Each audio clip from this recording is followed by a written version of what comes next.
जळगावच्या पालथीत 2 गटात राडा झाल्यानंतर या ठिकाणी जाळपोळ करण्यात आली होती आणि यात 4 ते 5 दुकानं जी होती ती समाजकंटकांकडून जाळण्यात आलेली होती। ही जी दुकानं आहे या जाळपोळीचं या ठिकाणी जिल्हा प्रशासनाच्या वतीने जे आहेत महसूलच्या कर्मचाऱ्यांच्या वतीने पंचनाम्याची प्रक्रिया पार पडलेली आहे।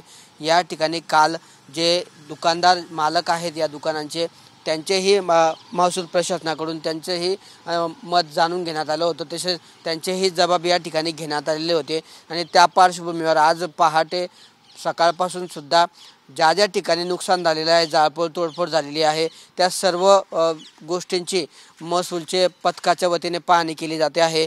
यामध्ये तहसीलदार असतील, ग्रामसेवक असतील, तलाठी असतील यांच्या ज्या महसूलच्या पथकाच्या माध्यमातून जी आहे या ठिकाणी ती पाहणी केली जाते आहे आणि त्या दृष्टीने हे जे नुकसान झालेलं आहे हे नुकसानग्रस्तांना त्याची शासनाकडून जी भरपाई दिली जाते ते भरपाई देण्यासंदर्भातला जो अहवाल आहे तो लवकरात लवकर पाठवण्यासाठीची प्रशासनाची तयारी आहे आणि त्याच दृष्टिकोनातून आज सुद्धा महसूल प्रशासनाचे तहसीलदार असतील किंवा इतर कर्मचाऱ्यांकडून गावात ज्या ठिकाणी नुकसान झालेलं आहे त्याची ही पाहणी केली जाते आहे आणि नुकसानग्रस्तांना मदत मिळवून देण्यासाठीचा लवकरात लवकर अहवाल तयार करून तो शासनाकडे पाठवण्यासाठीचे प्रयत्न या ठिकाणी महसूल प्रशासनाकडून केले जात असल्याचं आपल्याला पाहायला मिळत आहे।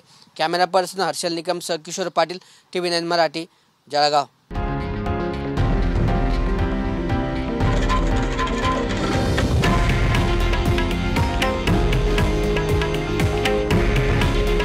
हे आहे देशातील नंबर 1 न्यूज नेटवर्क आणि आपण पाहत आहात TV9 मराठी। काळजी तुमची, हित महाराष्ट्राचं।